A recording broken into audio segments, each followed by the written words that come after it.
নমস্কার বন্ধুরা, সবাই কেমন আছেন? আর শম্পা ব্লগে সবাইকে স্বাগত। আর আজকে সকালটা খুব সুন্দর পরিষ্কার রয়েছে।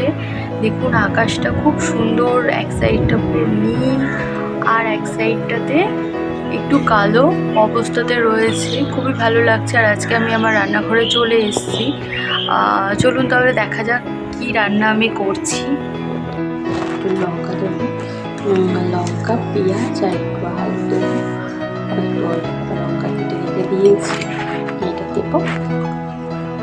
আর কড়াটা অলরেডি গরম হয়ে এসছে, এবার তেল দিয়ে দেবো। এখন অল্প একটু তেল দিয়ে দেবো, যেহেতু ডালিয়া হচ্ছে সামান্য একটু সর্ষের তেল দিয়ে দেবো। আর সর্ষের তেলটাই আমরা একটু বেশি খাই, আর সর্ষের তেল দিয়ে রান্না করলে টেস্টও হয় ভালো। এবারে তেলটা গরম হয়ে গেছে, পেঁয়াজ কুচিটা দিয়ে দেবো।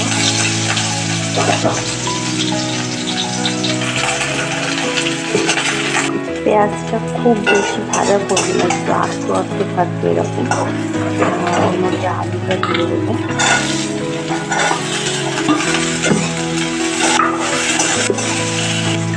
এবার দিয়ে দেবো এর মধ্যে কাঁচা লঙ্কা কুচিটা,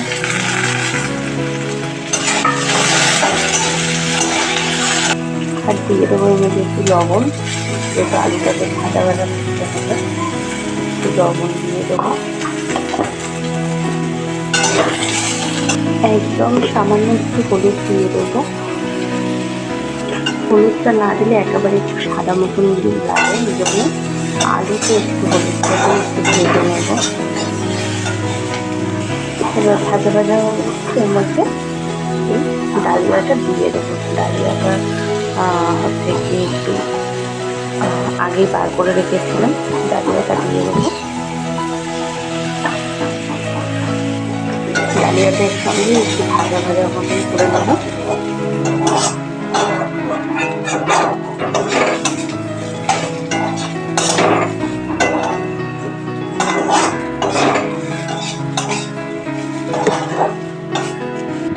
এবার এর মধ্যে জল দিয়ে দেবো।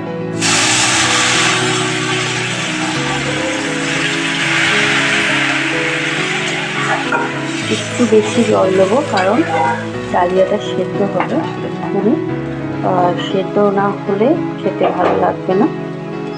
এবার একটু চাপা দিয়ে দেবো।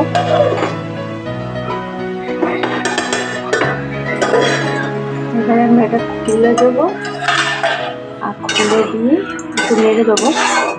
এই দেখুন হয়ে এসছে।